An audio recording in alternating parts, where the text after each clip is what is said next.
नमस्कार साथियों। आज 10 जनवरी 2026 की ईपीएस 95 की सबसे बड़ी खबर सामने आ रही है, ईपीएस 95 पेंशन को लेकर। और ये खबर हर पेंशनधारी के दिल से जुड़ी है। आप सब जानते हैं कि हम पिछले कई सालों से ईपीएस 95 पेंशन बढ़ाने की मांग को लेकर आवाज उठा रही हैं। अब हालात बदलते नजर आ रही हैं।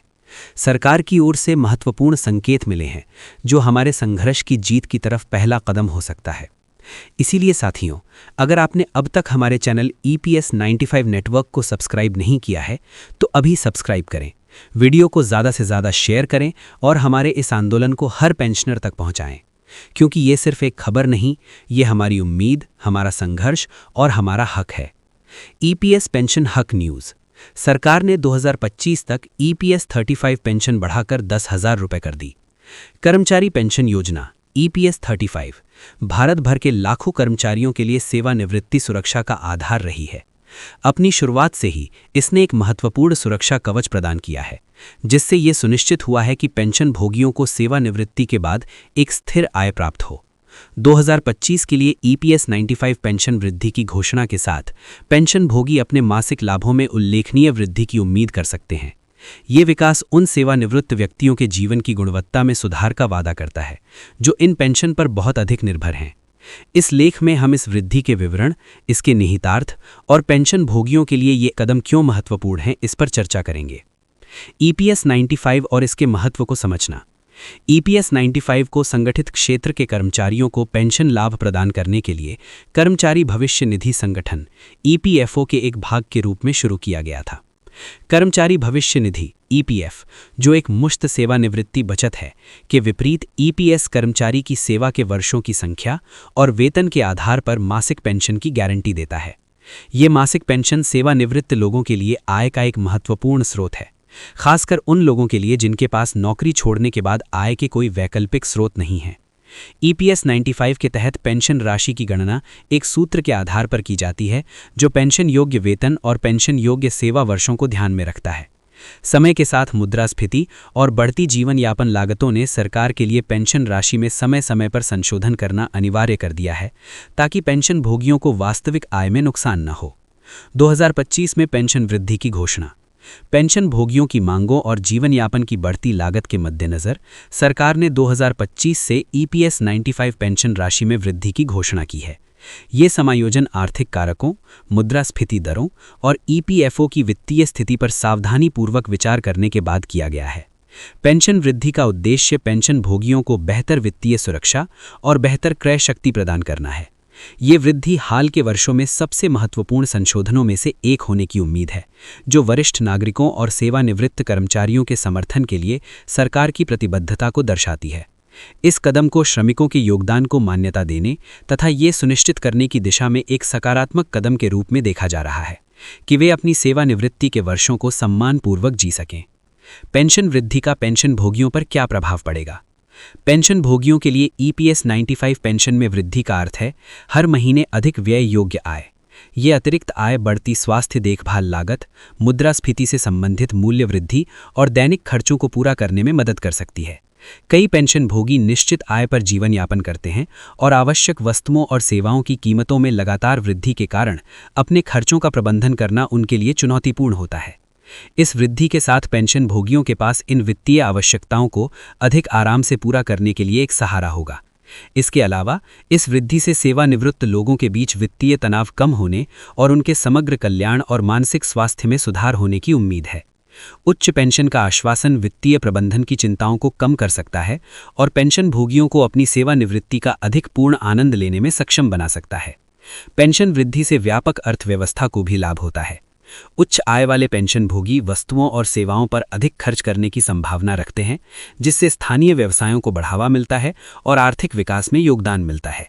इस बढ़े हुए खर्च का उन समुदायों पर सकारात्मक प्रभाव पड़ सकता है जहां सेवानिवृत्त लोगों की संख्या अधिक है। पेंशन वृद्धि को प्रभावित करने वाले कारक। पेंशन वृद्धि की सीमा निर्धारित करने में कई कारकों ने भूमिका निभाई। मुद्रास्फीति एक प्रमुख विचारणीय बिंदु है, क्योंकि यह निश्चित आय की क्रय शक्ति को कम करती है। मुद्रास्फीति के साथ तालमेल बनाने के लिए पेंशन को समायोजित करके सरकार ये सुनिश्चित करती है कि सेवानिवृत्त लोग अपने जीवन स्तर को बनाए रखें। एक अन्य कारक ईपीएफओ की वित्तीय स्थिरता है। बढ़ी हुई पेंशन भुगतान को बनाए रखने की इस निधि की क्षमता इसके निवेश प्रदर्शन और वर्तमान कर्मचारियों व नियोक्ताओं के योगदान पर निर्भर करती है। सावधानीपूर्वक वित्तीय प्रबंधन ने ईपीएफओ के लिए अपनी दीर्घकालिक स्थिरता को खतरे में डाले बिना इस वृद्धि की घोषणा करना संभव बना दिया है। जनसांख्यिकीय रुझान जैसे सेवानिवृत्त लोगों की बढ़ती संख्या और लंबी जीवन प्रत्याशा भी पेंशन नीतियों को प्रभावित करती हैं। जैसे जैसे लोग लंबे समय तक जीवित रहते हैं, उन्हें लंबी अवधि की पेंशन की आवश्यकता होती है, जिससे समय समय पर संशोधन अनिवार्य हो जाता है। पेंशन भोगियों को आगे क्या पता होना चाहिए? पेंशन भोगियों को पेंशन वृद्धि के ठीक विवरणों, जिसमें संशोधित पेंशन दरें और प्रभावी तिथियां शामिल हैं, के बारे में जानकारी रखनी चाहिए। यह समझने के लिए कि यह वृद्धि व्यक्तिगत पेंशन राशि को कैसे प्रभावित करेगी, ईपीएफओ या संबंधित सरकारी निकायों से आधिकारिक संचार पर नजर रखना महत्वपूर्ण है। इसके अतिरिक्त पेंशन भोगियों को अपने पेंशन स्टेटमेंट की नियमित रूप से समीक्षा करनी चाहिए और यदि उन्हें कोई विसंगति दिखाई दे या कोई प्रश्न हो तो ईपीएफओ कार्यालयों से संपर्क करना चाहिए। सक्रिय रहने से यह सुनिश्चित होता है कि पेंशन भोगियों को वे सभी लाभ मिले जिनके वे हकदार हैं। पेंशन भोगियों के लिए अपनी समग्र वित्तीय योजनाओं की समीक्षा करने का भी ये उपयुक्त समय हो सकता है। पेंशन आय में वृद्धि के साथ कुछ लोग अपने वित्तीय भविष्य को और अधिक सुरक्षित करने के लिए अतिरिक्त निवेश या बचत रणनीतियों पर विचार कर सकते हैं। सरकार और ईपीएफओ की भूमिका। इस पेंशन वृद्धि में सरकार की भूमिका महत्वपूर्ण है। समायोजन की आवश्यकता को पहचानकर और उन्हें लागू करके नीति निर्माता सामाजिक कल्याण और आर्थिक न्याय के प्रति अपनी प्रतिबद्धता दर्शाते हैं। इस योजना के प्रशासक के रूप में ईपीएफओ इस वृद्धि को कुशलतापूर्वक और स्पष्ट रूप से क्रियान्वित करने में महत्वपूर्ण भूमिका निभाता है। इस पहल की सफलता के लिए बढ़ी हुई पेंशन का समय पर वितरण सुनिश्चित करना और पेंशन भोगियों के साथ स्पष्ट संवाद बनाए रखना आवश्यक है। सरकार और ईपीएफओ को भविष्य में आवश्यकता अनुसार समायोजन करने के लिए आर्थिक स्थितियों और पेंशन भोगियों की आवश्यकताओं की निगरानी जारी रखनी चाहिए। भविष्य की ओर देखना। ईपीएस 95 पेंशन का भविष्य। 2025 की पेंशन वृद्धि ईपीएस 95 पेंशन के भविष्य के लिए एक सकारात्मक मिसाल पेश करती है। यह बदलती आर्थिक वास्तविकताओं और जनसांख्यिकीय रुझानों के अनुसार पेंशन नीतियों को अनुकूलित करने के महत्व को प्रकाशित करती है। जैसे जैसे भारत का कार्यबल और अर्थव्यवस्था विकसित होती है, पेंशन प्रणाली को सेवानिवृत्त लोगों की आवश्यकताओं के प्रति संवेदनशील बने रहना चाहिए। आने वाले वर्षों में पेंशन कवरेज में सुधार, लाभ बढ़ाने और फंड की स्थिरता बढ़ाने के उद्देश्य से और भी सुधार किए जा सकते हैं। डिजिटल नवाचार और बेहतर डेटा मैनेजमेंट पेंशन प्रशासन की दक्षता में भी सुधार ला सकते हैं। पेंशन भोगियों के लिए मुख्य बात यह है कि उनकी चिंताओं को सुना और संबोधित किया जा रहा है। ये वृद्धि केवल धन के बारे में नहीं है, ये सम्मान, गरिमा और देश के विकास में योगदान देने वालों के लिए एक सुरक्षित और आरामदायक सेवानिवृत्ति को सुनिश्चित करने के बारे में है। निष्कर्ष। 2025 के लिए ईपीएस 95 पेंशन वृद्धि भारत में पेंशन भोगियों के लिए एक महत्वपूर्ण मील का पत्थर है। ये बदलती आर्थिक वास्तविकताओं के बीच अत्यंत आवश्यक वित्तीय राहत प्रदान करती है और सामाजिक सुरक्षा के प्रति सरकार की प्रतिबद्धता को पुष्ट करती है। पेंशन भोगी अब बढ़े हुए मासिक लाभों की आशा कर सकते हैं, जो उनके जीवन की गुणवत्ता में सुधार और वित्तीय चिंता को कम करने में मदद करेंगे। ये वृद्धि एक सुव्यवस्थित पेंशन प्रणाली के महत्व को भी रेखांकित करती है, जो वर्तमान सेवानिवृत्त लोगों की आवश्यकताओं को फंड की दीर्घकालिक स्थिरता के साथ संतुलित करती है।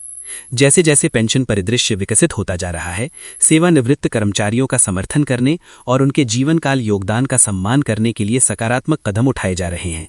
ये देखना उत्साहजनक है। पेंशन भोगियों के लिए 2025 में ईपीएस 95 में की गई वृद्धि एक स्वागत योग्य प्रोत्साहन है और यह याद दिलाती है कि उनका कल्याण अभी भी प्राथमिकता है। उचित जागरूकता और सक्रिय भागीदारी के साथ पेंशन भोगी इस वृद्धि का अधिकतम लाभ उठा सकते हैं और अधिक सुरक्षित और सम्मानजनक सेवानिवृत्ति का आनंद ले सकते हैं। अस्वीकरण। इस लेख में दी गई जानकारी केवल सामान्य सूचनात्मक उद्देश्यों के लिए है और वित्तीय या कानूनी सलाह नहीं है।